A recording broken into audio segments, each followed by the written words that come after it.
The 43rd Vintage Paperback Show in the Glendale Auditorium took place yesterday, the 19th of March. I attended as I usually do.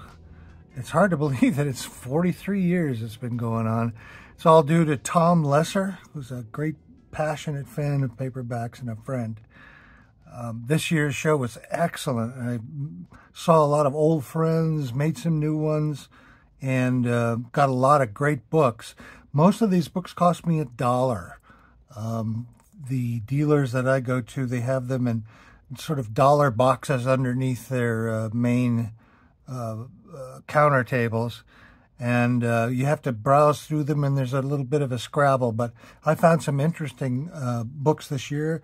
I spent about $50. It's hard to believe that so many great books for just $50. And I wanted to share with you some of the ones I got. Time Enough to Die by Peter Rabe, a gold medal paperback with a juicy little cover there. Peter Rabe is a master gold medal author who has never really gotten his due.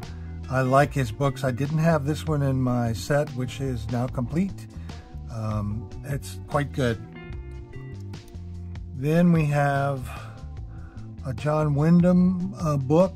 John Wyndham was a British author who wrote interesting horror novels. I don't have this one in my collection. This is a Ballantine Books with a very, very cool cover. I didn't know that this publisher did Westerns. It's not a particularly great cover, but Superior Books is pretty cool. I got this one and this one as well. Men in the Raw, it's a better one.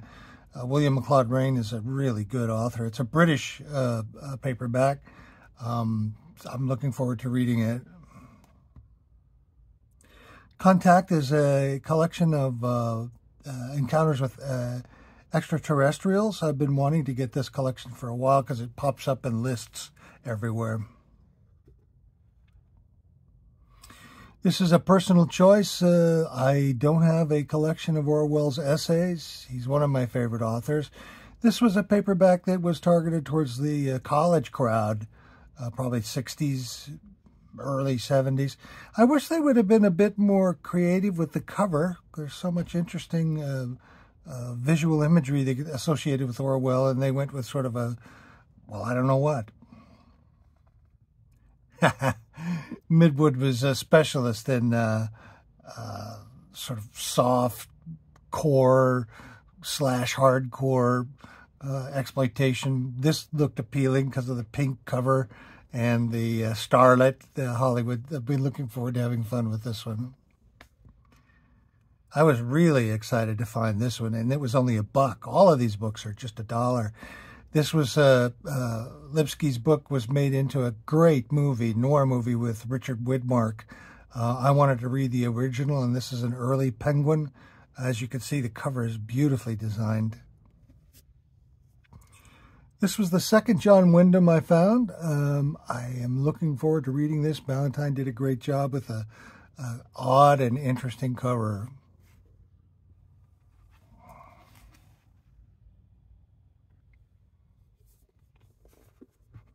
Really neat cover for Lee Brackett's a collection of short stories. I wanted to do a show on her, and I didn't have a collection of her short stories. I was really happy to get this. I think it was about $3 or $4. Bill Ballinger is an undiscovered master of mystery. I didn't have this one in my collection. Signet does just terrific covers. I love this cover. I was really happy to get this book because I'm doing a specific show on for the Paperback Show podcast on this author, and I could only find relatively recent paperbacks. This is a very early one from Bantam Books, and it looks great. Another William McLeod-Rain Dell paperback with a wonderful foreground, background cover. It's a bit beat up, but I like it. Speaking of beat up, I grabbed this one purely as a reading coffee because I haven't read Elmore Leonard's Westerns and I'm really looking forward to them. Tree Grows in Brooklyn was the most popular Armed Service edition. I don't have a early paperback copy of it in my library, so I was glad to get this cheap. As you can see, it's pretty thick. I don't think it's going to hold up to reading, so I'll end up just keeping this in my collection and then reading it in say a book club or something like that. I had to get this just for the cover. I haven't read Avram Davidson, and this looks fascinating. If it's anything like the cover, it should be pretty cool.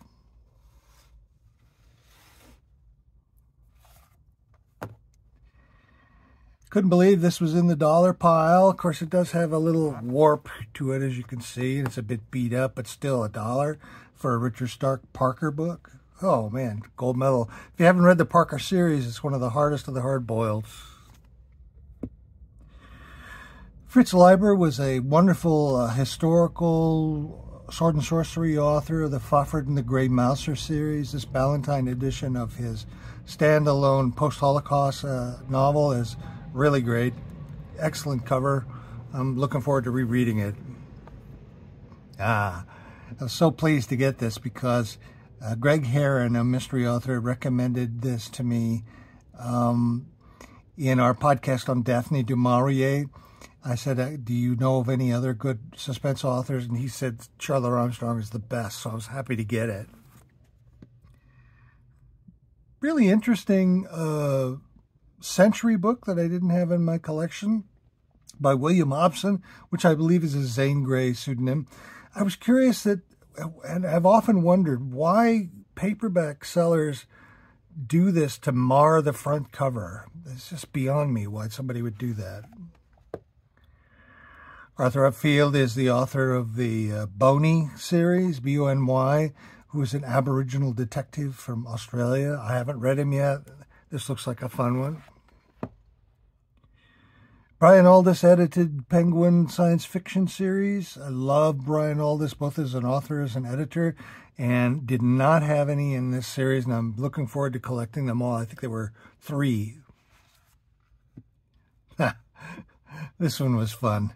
I bought it for the cover. As you can see, it's not in great shape, but I'd like to read it if it can hold up, but I just thought it was really cool.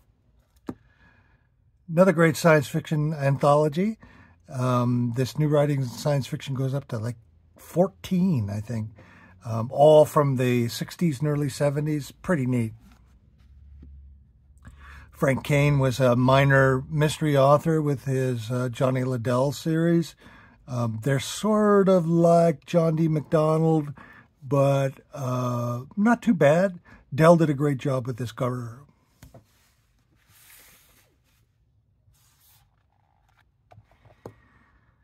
William Heumann is one of my favorite Western authors. He writes a hard-boiled Western, and this is one that he usually writes for gold medal, but this one I hadn't seen.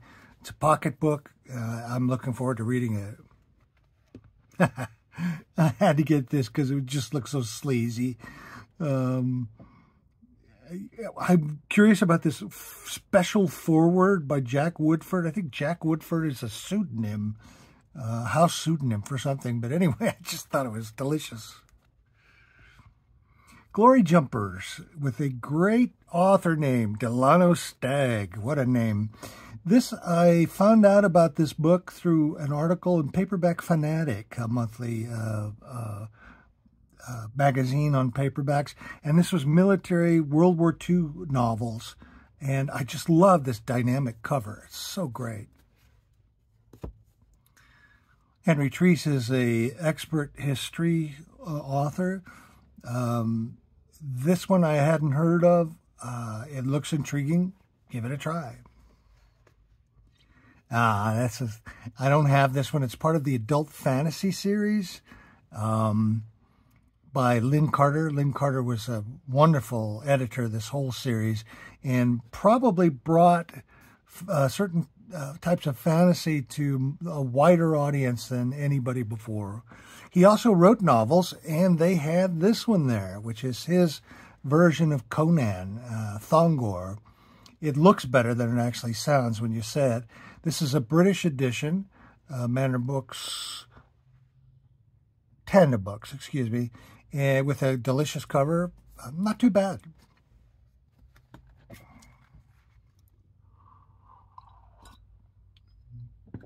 Tobacco Road, an early Penguin edition. I haven't read Erskine Caldwell. She was a controversial author. I'm looking forward to it.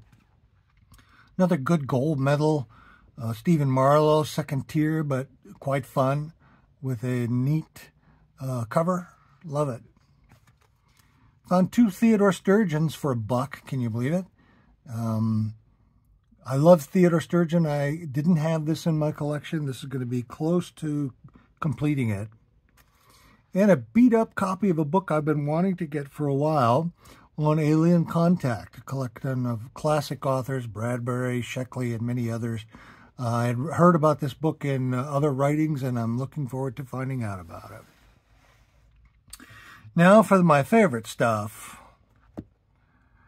I've been wanting to collect this Arkham editions. I have about 5 others in the series. I don't know how many. I think it's maybe 12.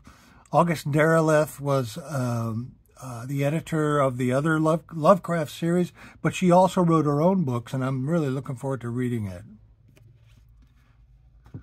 This is my second Theodore Sturgeon. I just love this cover. I think it was by Tim Powers. My partner Lisa Morton tells me that this is one of her favorite Theodore Sturgeon books. Have to read it. Then I've got an interesting book. I read about this book in an essay on forgotten paperback horror.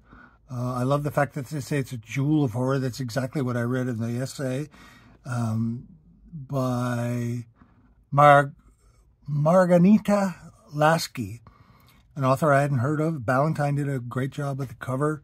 I was happy to get this.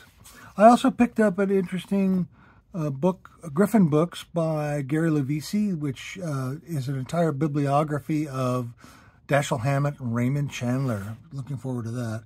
Now the really primo books that I'm happy to have gotten is a 2-volume set, Clark Ashton Smith, Out of Space and Time, his short stories. He was a master short story horror, fantasy, and weird tales short story writer. He's overshadowed by Lovecraft, and he shouldn't be, because he's just fantastic. This is the 2nd volume in this series. They're published by Panther, and they're British, and as you can see, the covers are just magnificent. Really, really pleased to have these in my collection. Cost me about $30 for the 2 books. And that is my collection of stuff. I'm really happy to have gotten it. It was a great show.